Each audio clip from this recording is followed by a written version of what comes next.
ನನ್ನ ಹೆಸರು ವಿನಯ್. ನಾನು ಸದ್ಯ ಬೆಂಗಳೂರಿನ ಕಂಪನಿಯಲ್ಲಿ ಕೆಲಸ ಮಾಡ್ತಾ ಇದ್ದು, ಕೆಲವು ವರ್ಷಗಳ ಹಿಂದೆ ನನ್ನ ಜೀವನವನ್ನೇ ಬದಲಾಯಿಸಿದ್ದ ಘಟನೆಯನ್ನ ನಾನು ನಿಮಗೆ ಹೇಳ್ತೀನಿ. ಕಾಲೇಜಿನ ಓದು ಮುಗಿಸಿ ಊರೂರು ಅಲಿತಾ ಇದ್ದ ನನಗೆ ನನ್ನ ಗೆಳೆಯನೊಬ್ಬ ತನ್ನ ಪರಿಚಯಸ್ಥರ ಮೂಲಕ ನನಗೆ ಪೈಪ್ ಏಜೆನ್ಸಿ ಕಂಪನಿಯೊಂದರಲ್ಲಿ ಕೆಲಸವನ್ನ ಕೊಡಿಸಿದ. ಕೆಲಸ ಸಿಕ್ಕಿದ್ ಖುಷಿನಲ್ಲಿ ನಾನು ನಮ್ಮೂರನ್ನ ಬಿಟ್ಟು ಬೆಂಗಳೂರಿಗೆ ಬಂದಿದ್ದೆ. ಮೊದಲು ಒಂದು ವಾರ ನನ್ನ ಗೆಳೆಯನ ರೂಮಿನಲ್ಲಿ ಇದ್ದ ನಾನು ಆಮೇಲೆ ನನ್ನ ಆಫೀಸಿಗೆ ಹತ್ತಿರ ಆಗುವಂತ ಒಂದು ರೂಮನ್ನ ಬಾಡಿಗೆಗೆ ತೆಗೆದುಕೊಂಡೆ. ಇನ್ನು ಊರಿಂದ ಬೆಂಗಳೂರಿಗೆ ಬಂದಿದ್ದೇ ತಡ, ನನ್ನ ಪಾಡಿಗೆ ನಾನು ಇರಬೇಕು ಅಂತ ನಿರ್ಧಾರ ಮಾಡಿದೆ. ರಾಣಿ 30ರ ಹರೆಯದಲ್ಲಿ ಇನ್ನು 20ರ ಯುವತಿಯಂತೆ ಕಾಣುವವಳು. ಆಕೆಯ ಗಾಢ ಕಪ್ಪು ಕಣ್ಣುಗಳು, ಉದ್ದವಾದ ಕೂದಲು ಮತ್ತು ಆಕರ್ಷಕ ನಗು ಯಾರನ್ನಾದರೂ ಕ್ಷಣದಲ್ಲಿ ಸೆಳೆಯುವಂತಿದ್ದವು. ಆಕೆಯ ದೇಹದ ವಕ್ರತೆ ಆ ಸೀರೆಯಲ್ಲಿ ಇನ್ನೂ ಮಾದಕವಾಗಿ ಕಾಣುತ್ತಿತ್ತು. ಆಕೆಯ ಗಂಡ ಒಬ್ಬ ಉದ್ಯಮಿ, ಯಾವಾಗಲೂ ವ್ಯಾಪಾರದ ಟ್ರಿಪ್ನಲ್ಲಿ ಇರುತ್ತಿದ್ದ. ಮನೆಯಲ್ಲಿ ಸಂಗೀತ ಒಂಟಿಯಾಗಿರುತ್ತಿದ್ದಳು. ನಾನು ಬೆಂಗಳೂರಿಗೆ ಬಂದಾಗ ಒಂದು ಫ್ಲಾಟ್ನಲ್ಲಿ ರೂಮ್ ರೆಂಟ್ಗೆ ತೆಗೆದುಕೊಂಡೆ. ನನ್ನ ಪಕ್ಕದ ಫ್ಲಾಟ್ನಲ್ಲಿ ಸಂಗೀತ ಆಂಟಿ ವಾಸವಾಗಿದ್ದಳು. ಮೊದಲ ಬಾರಿ ಆಕೆಯನ್ನು ಭೇಟಿಯಾದದ್ದು ಒಂದು ಸಂಜೆ. ನಾನು ಬಾಲ್ಕನಿಯಲ್ಲಿ ನಿಂತು ಕಾಫಿ ಕುಡಿಯುತ್ತಿದ್ದಾಗ ಆಕೆ ತನ್ನ ಬಾಲ್ಕನಿಯಲ್ಲಿ ಕಾಣಿಸಿಕೊಂಡಳು. ಕೆಂಪು ಬಣ್ಣದ ಚಿಫಾನ್ ಸೀರೆಯಲ್ಲಿ ಆಕೆಯ ಕೂದಲಿನಿಂದ ನೀರಿನ ಹನಿಗಳು ಇನ್ನೂ ಒಸರಿಕೊಂಡು ಬಾಲ್ಕನಿಯ ಕೆಳಗೆ ಬೀಳುತ್ತಿದ್ದವು. ಬಹುಶಃ ಸ್ನಾನ ಮಾಡಿ ಬಂದಿದ್ದಳು. ಹಾಯ್, ನೀವೂ ಹೊಸಬರಾ? ಆಕೆ ತನ್ನ ಕಾಂತಿಯುಕ್ತ ನಗುವಿನೊಂದಿಗೆ ಕೇಳಿದಳು. ಹೌದು ಆಂಟಿ, ನಾನು ವಿನಯ್. ಇತ್ತೀಚೆಗೆ ಇಲ್ಲಿಗೆ ಶಿಫ್ಟ್ ಆದೆ. ನಾನು ಸ್ವಲ್ಪ ನಾಚಿಕೆಯಿಂದ ಉತ್ತರಿಸಿದೆ. ಆಂಟಿ ಅಂತ ಕರೆಯಬೇಡಿ, ಸಂಗೀತ ಅಂತ ಕರೆಯಿರಿ. ಆಕೆ ತುಂಟತನದಿಂದ ನಕ್ಕಳು. ಆ ಕ್ಷಣದಿಂದಲೇ ಆಕೆಯ ಆಕರ್ಷಣೆ ನನ್ನ ಮನಸ್ಸಿನಲ್ಲಿ ಒಂದು ಚಿತ್ರವನ್ನು ಬಿಡಿಸಿತು. ನಾವು ಸ್ವಲ್ಪ ಸಮಯ ಮಾತನಾಡಿದೆವು. ಆಕೆಯ ಧ್ವನಿಯಲ್ಲಿ ಒಂದು ಮಾದಕತೆ ಇತ್ತು, ಆದರೆ ಆಕೆಯ ಮಾತುಗಳು ಸರಳವಾಗಿದ್ದವು. ನೀನು ಒಂಟಿಯಾಗಿರ್ತೀಯಾ? ಯಾವಾಗಲೂ ಕಾಫಿ ಕುಡಿಯೋಕೆ ಒಬ್ಬನೇ ಇದ್ದರೆ ಬೇಸರ ಆಗುತ್ತೆ. ಯಾವಾಗ ಬೇಕಾದರೂ ಮನೆಗೆ ಬಾ, ಒಟ್ಟಿಗೆ ಕಾಫಿ ಕುಡಿಯೋಣ ಎಂದು ಆಕೆ ಆಹ್ವಾನ ನೀಡಿದಳು. ಆಕೆಯ ಕಣ್ಣುಗಳು ಮಾತನಾಡುವಾಗ ನನ್ನನ್ನು ಒಂದು ಕ್ಷಣತೀಕ್ಷಣವಾಗಿ ನೋಡಿದವು. ಆ ದೃಷ್ಟಿಯಲ್ಲಿ ಏನೋ ರಹಸ್ಯ ಇದೆಯೆನಿಸಿತು. ಆ ರಾತ್ರಿ ನಾನು ಆಕೆಯ ಬಗ್ಗೆ ಯೋಚಿಸುತ್ತಲೇ ಮಲಗಿದೆ. ಆಕೆಯ ಆ ನಗು, ಆ ಕೂದಲಿನಿಂದ ಒಡೆದಿರುವ ನೀರಿನ ಹನಿಗಳು, ಆ ಸೀರೆಯ ಸುತ್ತಿನಲ್ಲಿ ಆಕೆಯ ದೇಹದ ಆಕರ್ಷಣೆ ಎಲ್ಲವೂ ನನ್ನ ಮನಸ್ಸಿನಲ್ಲಿ ತಿರುಗಾಡುತ್ತಿತ್ತು. ನಾನು ನನ್ನನ್ನೇ ತಡೆದುಕೊಂಡೆ. ವಿನಯ್, ಆಕೆ ವಿವಾಹಿತೆ, ಇದು ತಪ್ಪು ಎಂದು. ಆದರೆ ಆ ಆಕರ್ಷಣೆಯ ಒಡವೆ ನನ್ನ ಮನಸ್ಸಿನಿಂದ ತೊಲಗಲಿಲ್ಲ. ಕೆಲವು ದಿನಗಳ ನಂತರ ಒಂದು ಮಧ್ಯಾಹ್ನ ಸಂಗೀತ ಆಂಟಿಯ ಫ್ಲಾಟ್ಗೆ ಕಾಫಿಗೆ ಹೋದೆ. ಆಕೆ ನೀಲಿ ಬಣ್ಣದ ಕುರ್ತಾದಲ್ಲಿ ಇದ್ದಳು.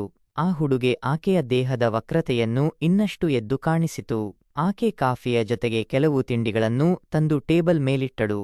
ನಿನಗೆ ಇವು ಇಷ್ಟವೇ ಎಂದು ಕೇಳುತ್ತಾ ಆಕೆ ಸ್ವಲ್ಪ ಮುಂದೆ ಬಗ್ಗಿದಳು. ಆಕೆಯ ಕೂದಲಿನಿಂದ ಬಂದ ಸಾಂದ್ರವಾದ ಗುಲಾಬಿಯ ಸುಗಂಧ ನನ್ನ ಮನಸ್ಸನ್ನು ಚಂಚಲಗೊಳಿಸಿತು. ತಿಂದು ಹೇಳು, ಒಳ್ಳೆಯದಾದರೆ ಇನ್ನೊಂದು ತಂದು ಕೊಡ್ತೀನಿ ಎಂದು ಆಕೆ ನಕ್ಕಳು. ಆಕೆಯ ಆ ಕಣ್ಣುಗಳು ನಗುವಿನ ಹಿಂದೆ ಒಂದು ತುಂಟತನದ ಆಹೂಡುವನವಿತ್ತೇನೋ ಎನಿಸಿತು. ನಾನು ಕಾಫಿ ಕುಡಿಯುವಾಗ ಆಕೆ ನನ್ನ ಪಕ್ಕದಲ್ಲಿ ಕುಳಿತು ತನ್ನ ಕೈಯಿಂದ ತಿಂಡಿಯ ತುಂಡನ್ನು ನನ್ನ ಬಾಯಿಗೆ ಇಟ್ಟಳು. ಆಕೆಯ ಬೆರಳು ತಗುಲಿದಾಗ ನನ್ನೊಳಗೆ ಒಂದು ವಿದ್ಯುತ್ನಂತಹ ಭಾವನೆ ಉಂಟಾಯಿತು. ನಿನಗೆ ಗೊತ್ತಾ ವಿನಯ್, ಈ ಮನೆಯಲ್ಲಿ ಒಂಟಿಯಾಗಿರುವುದು ಎಷ್ಟು ಕಷ್ಟ. ನನ್ನ ಗಂಡ ಯಾವಾಗಲೂ ಟೂರ್ನಲ್ಲಿ ಇರುತ್ತಾನೆ. ಕೆಲವೊಮ್ಮೆ ಯಾರಾದರೂ ಜೊತೆಗೆ ಮಾತನಾಡಲು ಇದ್ದರೆ ಚೆನ್ನಾಗಿರುತ್ತೆ ಎಂದಳು. ಆಕೆಯ ಧ್ವನಿಯಲ್ಲಿ ಒಂಟಿತನದ ನೋವು ಜೊತೆಗೆ ಒಂದು ಆಕರ್ಷಣೆಯ ಆಹ್ವಾನವಿತ್ತು. ನಾನು ಇದ್ದೀನಿ ಸಂಗೀತ, ಯಾವಾಗ ಬೇಕಾದರೂ ಬಂದು ಮಾತಾಡಬಹುದು ಎಂದೆ. ಆಕೆಯ ಕಣ್ಣುಗಳು ಕ್ಷಣಕಾಲ ನನ್ನನ್ನು ತೀಕ್ಷ್ಣವಾಗಿ ನೋಡಿದವು. ಆ ನೋಟದಲ್ಲಿ ಏನೋ ಮಾಯಾಜಾಲ ಇತ್ತು. ಆಕೆ ಎದ್ದು ನಾನು ಸ್ವಲ್ಪ ಕೆಲಸ ಮಾಡಿಕೊಂಡು ಬರ್ತೀನಿ ಎಂದು ಅಡುಗೆ ಮನೆಗೆ ಹೋದಳು. ಆದರೆ ಆಕೆಯ ನಡಿಗೆ, ಆ ಕುರ್ತದಲ್ಲಿ ಆಕೆಯ ದೇಹದ ಚಲನೆ ನನ್ನ ಮನಸ್ಸಿನಲ್ಲಿ ಒಂದು ಆಕರ್ಷಣೆಯ ಚಿತ್ರವನ್ನು ಬಿಡಿಸಿತು. ದಿನಗಳು ಕಳೆದವು. ನಾನು ಮತ್ತು ಸಂಗೀತ ಆಗಾಗ ಭೇಟಿಯಾಗುತ್ತಿದ್ದೆವು. ಒಂದು ದಿನ ಮಳೆಯ ಸಂಜೆ ಆಕೆ ನನ್ನ ಫ್ಲಾಟ್ಗೆ ಬಂದಳು. ವಿನಯ್, ನನ್ನ ಫೋನ್ನಲ್ಲಿ ಇಂಟರ್ನೆಟ್ ಕೆಲಸ ಮಾಡುತ್ತಿಲ್ಲ, ನಿನ್ನ ವೈಫೈಗೆ ಕನೆಕ್ಟ್ ಮಾಡಿಕೊಡು ಎಂದಳು. ಆಕೆ ಒದ್ದೆಯಾದ ಗೌನ್ನಲ್ಲಿ ಇದ್ದಳು.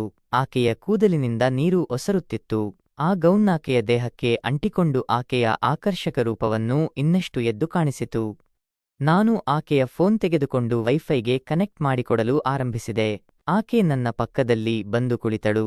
ಆಕೆಯ ಭುಜ ನನ್ನ ಭುಜಕ್ಕೆ ತಾಕಿತು. ನಿನಗೆ ಗೊತ್ತಾ ವಿನಯ್, ನಾನು ಯಾವಾಗಲೂ ಒಂಟಿಯಾಗಿರುವಾಗ ಯಾರಾದರೂ ಜೊತೆಗಿದ್ದರೆ ಚೆನ್ನಾಗಿರುತ್ತೆ.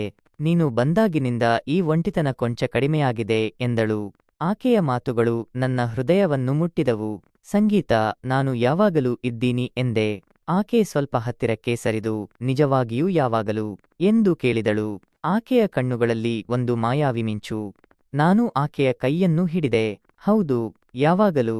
ಆಕೆ ತನ್ನ ಕೈಯನ್ನು ಹಿಂದಕ್ಕೆ ತೆಗೆಯಲಿಲ್ಲ, ಬದಲಿಗೆ ನನ್ನ ಕೈಯನ್ನು ಸ್ವಲ್ಪ ಒತ್ತಿದಳು. ಆ ಕ್ಷಣದಲ್ಲಿ ನಮ್ಮ ಕಣ್ಣುಗಳು ಒಂದಾದವು. ಆಕೆಯ ಆಕರ್ಷಣೆ, ಆ ಒಂಟಿತನದ ಮಾತು ಎಲ್ಲವೂ ನನ್ನನ್ನು ಆಕೆಯ ಕಡೆಗೆ ಎಳೆಯಿತು. ಆದರೆ ಆಕೆ ಎದ್ದು, ನಾನು ಹೊರಡುತ್ತೀನಿ, ಮಳೆ ಇನ್ನು ಬಿಡದೆ ಒದ್ದೆಯಾಗಿಬಿಟ್ಟೆ ಎಂದು ನಕ್ಕು ಹೊರಟಳು. ಆಕೆಯ ನಡಿಗೆಯಲ್ಲಿ ಒಂದು ತುಂಟತನದ ಸ್ಪರ್ಶ ಇತ್ತು. ಆಕೆ ಇಂಡೈರೆಕ್ಟ್ ಆಗಿ ಆಹ್ವಾನ ಕೊಡುತ್ತಿದ್ದಾಳೆ ಎನಿಸಿತು. ಒಂದು ಶನಿವಾರ ಸಂಗೀತ ನನ್ನನ್ನು ತನ್ನ ಫ್ಲಾಟ್ಗೆ ಡಿನ್ನರ್ಗೆ ಕರೆದಳು. ವಿನಯ್, ಒಂಟಿಯಾಗಿ ಊಟ ಮಾಡಲು ಬೇಸರ ಬಂತು, ಒಟ್ಟಿಗೆ ಊಟ ಮಾಡೋಣ ಎಂದಳು. ಆಕೆಯ ಧ್ವನಿಯಲ್ಲಿ ಒಂದು ಮಾದಕ ಆಹ್ವಾನವಿತ್ತು. ನಾನು ಆಕೆಯ ಫ್ಲಾಟ್ಗೆ ಹೋದಾಗ ಆಕೆ ಕಪ್ಪು ಬಣ್ಣದ ಸೀರೆಯಲ್ಲಿ ತೆಳುವಾದ ಕೆಂಪು ಬ್ಲೌಸ್ನೊಂದಿಗೆ ಇದ್ದಳು. ಆಕೆಯ ಸೊಂಟದ ಸುತ್ತಿನ ಸೀರೆ ಆಕೆಯ ಮಾವಿನ ಹಣ್ಣುಗಳ ಆಕಾರವನ್ನು ಎದ್ದು ಕಾಣಿಸಿತು. ನಿನಗೆ ಇಷ್ಟವಾದ ಖಾದ್ಯ ತಯಾರಿಸಿದ್ದೇನೆ ಎಂದು ಆಕೆ ನನ್ನ ಕೈಯಿಂದ ಎಳೆದು ಡೈನಿಂಗ್ ಟೇಬಲ್ಗೆ ಕರೆದುಕೊಂಡು ಹೋದಳು. ಊಟದ ವೇಳೆ ಆಕೆ ತನ್ನ ಕಾಲಿನಿಂದ ನನ್ನ ಕಾಲಿಗೆ ಸ್ವಲ್ಪ ಒತ್ತಿದಳು.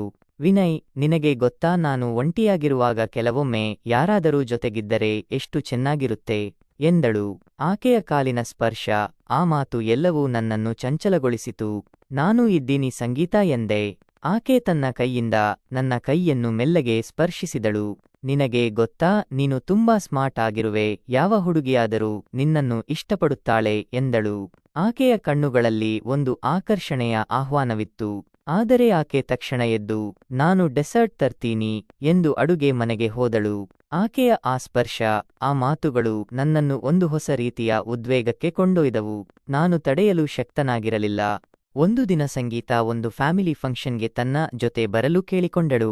ವಿನಯ್, ನನ್ನ ಗಂಡ ಇಲ್ಲ, ನೀನು ಜೊತೆಗೆ ಬಂದರೆ ಒಂಟಿಯಾಗಿರುವುದಿಲ್ಲ ಎಂದಳು. ನಾನು ಒಪ್ಪಿಕೊಂಡೆ. ನಾವು ನನ್ನ ಬೈಕ್ನಲ್ಲಿ ಫಂಕ್ಷನ್ಗೆ ಹೋದೆವು. ಆಕೆ ಗುಲಾಬಿ ಬಣ್ಣದ ಸೀರೆಯಲ್ಲಿ, ಆಕೆಯ ಸೊಂಟದ ಸುತ್ತಿನ ಸೀರೆ, ಆಕೆಯ ಮಾದಕ ನಡಿಗೆ ಎಲ್ಲವೂ ನನ್ನನ್ನು ಕಾಡಿತು. ಫಂಕ್ಷನ್ ಮುಗಿಯುವಾಗ ರಾತ್ರಿಯಾಗಿತ್ತು. ವಿನಯ್, ಇವತ್ತು ತಡವಾಗಿದೆ, ನನ್ನ ಮನೆಯಲ್ಲಿ ಉಳಿಯುವೆಯಾ ಎಂದು ಆಕೆ ಕೇಳಿದಳು. ಆಕೆಯ ಧ್ವನಿಯಲ್ಲಿ ಒಂದು ಆಕರ್ಷಣೆಯ ಆಹ್ವಾನವಿತ್ತು. ನಾನು ಒಪ್ಪಿಕೊಂಡೆ. ಆಕೆಯ ಮನೆಗೆ ಹೋದಾಗ ಆಕೆ ಒಂದು ತೆಳುವಾದ ನೈಟಿಗೆ ಬದಲಾಯಿಸಿದಳು. ಆಕೆಯ ದೇಹದ ಆಕಾರ ಆ ನೈಟಿಯ ಮೂಲಕ ಎದ್ದು ಕಾಣುತ್ತಿತ್ತು. ನಿನಗೆ ಟೀ ಬೇಕಾ ಎಂದು ಕೇಳುತ್ತಾ ಆಕೆ ನನ್ನ ಪಕ್ಕದಲ್ಲಿ ಕುಳಿತಳು. ಆಕೆಯ ಭುಜ ನನ್ನ ಭುಜಕ್ಕೆ ತಾಕಿತು. ಆಕೆಯ ಕೂದಲಿನ ಸುಗಂಧ ನನ್ನನ್ನು ಚಂಚಲಗೊಳಿಸಿತು. ವಿನಯ್, ನಿನಗೇ ಗೊತ್ತಾ, ನಾನು ಒಂಟಿಯಾಗಿರುವಾಗ ಕೆಲವೊಮ್ಮೆ ಯಾರಾದರೂ ಹತ್ತಿರ ಇದ್ದರೆ ಎಷ್ಟು ಚೆನ್ನಾಗಿರುತ್ತೆ ಎಂದಳು. ಆಕೆಯ ಕೈ ನನ್ನ ಕೈಯನ್ನು ಮೆಲ್ಲಗೆ ಸ್ಪರ್ಶಿಸಿತು. ನಾನು ಆಕೆಯ ಕಣ್ಣುಗಳಲ್ಲಿ ನೋಡಿದೆ. ಆ ಕಣ್ಣುಗಳಲ್ಲಿ ಒಂದು ಆಕರ್ಷಣೆಯ ಆಹ್ವಾನವಿತ್ತು. ನಾನು ಇದ್ದೀನಿ ಸಂಗೀತ ಎಂದೆ. ಆ ರಾತ್ರಿ ಸಂಗೀತ ಮತ್ತು ನಾನು ಒಂದೇ ಕೋಣೆಯಲ್ಲಿ ಇದ್ದೆವು. ಆಕೆ ನನ್ನ ಕೈಯನ್ನು ಹಿಡಿದು, ವಿನಯ್, ನಾನು ಒಂಟಿಯಾಗಿರುವಾಗ ನೀನು ನನ್ನ ಜೊತೆಗಿರುವೆ. ಆದರೆ ಕೆಲವೊಮ್ಮೆ ಒಂಟಿತನದಿಂದ ಹೊರಬರಲು ಸ್ವಲ್ಪ ಹೆಚ್ಚಿನ ಪ್ರೀತಿ ಬೇಕು ಎಂದಳು. ಆಕೆಯ ಧ್ವನಿಯಲ್ಲಿ ಒಂದು ಆಕರ್ಷಣೆಯ ಆಹ್ವಾನವಿತ್ತು. ನಾನು ಆಕೆಯ ಕೈಯನ್ನು ಒತ್ತಿ ಹಿಡಿದೆ. ಸಂಗೀತ, ನಾನು ನಿನಗಾಗಿ ಯಾವಾಗಲೂ ಇದ್ದೀನಿ ಎಂದೆ. ಆಕೆ ತನ್ನ ತಲೆಯನ್ನು ನನ್ನ ಭುಜದ ಮೇಲೆ ಇಟ್ಟಳು. ಆಕೆಯ ಕೂದಲಿನ ಸುಗಂಧ ನನ್ನನ್ನು ಆಕರ್ಷಿಸಿತು. ನಾನು ಆಕೆಯ ಕೆನ್ನೆಯನ್ನು ಮೆಲ್ಲಗೆ ಸ್ಪರ್ಶಿಸಿದೆ. ಆಕೆ ತನ್ನ ಕಣ್ಣುಗಳನ್ನು ಮುಚ್ಚಿಕೊಂಡಳು. ನಾನು ಆಕೆಯನ್ನು ಹತ್ತಿರಕ್ಕೆ ಎಳೆದುಕೊಂಡೆ. ಆಕೆಯ ತುಟಿಗಳಿಗೆ ನನ್ನ ತುಟಿಗಳಿಂದ ಮುತ್ತಿಟ್ಟೆ. ಆ ಮುತ್ತು ಒಂದು ಮಾಯಾಜಾಲದಂತಿತ್ತು. ಆಕೆಯ ತುಟಿಗಳು ಮೃದುವಾಗಿದ್ದವು. ಆಕೆಯ ಸ್ಪರ್ಶದಲ್ಲಿ ಒಂದು ಆಕರ್ಷಣೆಯ ಶಾಖವಿತ್ತು. ಆಕೆಯ ದೇಹವನ್ನು ನಾನು ಮೆಲ್ಲಗೆ ಸ್ಪರ್ಶಿಸಿದೆ. ಆಕೆಯ ಮಾವಿನ ಹಣ್ಣುಗಳು ನೈಟಿಯ ಮೂಲಕ ಎದ್ದು ಕಾಣುತ್ತಿದ್ದವು. ನಾವಿಬ್ಬರೂ ಆ ರಾತ್ರಿ ಒಟ್ಟಿಗೆ ಊಟ ಮಾಡಿದೆವು. ಆಕೆಯ ಮೂಲವು ರೊಮ್ಯಾಂಟಿಕ್ ಆಗಿತ್ತು. ಆಕೆಯ ದೇಹದ ಶಾಖ, ಆಕೆಯ ಕಣ್ಣುಗಳ ಆಕರ್ಷಣೆ ಎಲ್ಲವೂ ನನ್ನನ್ನು ಒಂದು ಹೊಸ ಜಗತ್ತಿಗೆ ಕೊಂಡೊಯ್ದವು. ಆಕೆಯ ಸ್ಪರ್ಶದಲ್ಲಿ ಪ್ರೀತಿ, ಕಾಮ ಮತ್ತು ವಾತ್ಸಲ್ಯವಿತ್ತು. ನಾವಿಬ್ಬರೂ ಆ ರಾತ್ರಿ ಪರಸ್ಪರ ದೇಹವನ್ನು ಸ್ಪರ್ಶಿಸಿದೆವು. ಆಕೆಯ ಮೂಲಕ ಎದ್ದು ಕಾಣು ನಮ್ಮ ಒಂಟಿತನವನ್ನು ತುಂಬಿದವು. ಮರುದಿನ ಬೆಳಗ್ಗೆ ಸಂಗೀತ ಎದ್ದಾಗ ಆಕೆಯ ಮುಖದಲ್ಲಿ ಒಂದು ತೃಪ್ತಿಯ ನಗು ಇತ್ತು. ವಿನಯ್, ಇದು ನಮ್ಮ ರಹಸ್ಯವಾಗಿರಲಿ ಎಂದಳು. ನಾನು ಒಪ್ಪಿಕೊಂಡೆ. ಆದರೆ ನನ್ನ ಮನಸ್ಸಿನಲ್ಲಿ ಒಂದು ಚಿಂತೆ ಇತ್ತು. ಈ ಸಂಬಂಧ ಎಲ್ಲಿಗೆ ಕೊಂಡೊಯ್ಯುತ್ತದೆ? ಗೆಳೆಯರೇ, ಈ ಕಥೆ ಕಾಲ್ಪನಿಕವಾಗಿದ್ದು ಯಾವುದೇ ವಾಸ್ತವಿಕತೆಯನ್ನು ಪ್ರತಿನಿಧಿಸುವುದಿಲ್ಲ. ಕಥೆ ಇಷ್ಟವಾದರೆ ಲೈಕ್ ಮಾಡಿ, ಶೇರ್ ಮಾಡಿ ಮತ್ತು ನಮ್ಮ ಚಾನೆಲ್ ಸಬ್ಸ್ಕ್ರೈಬ್ ಮಾಡಿ. ಇನ್ನಷ್ಟು ಕಥೆಗಳಿಗಾಗಿ ಕಾಯಿರಿ. ಧನ್ಯವಾದಗಳು.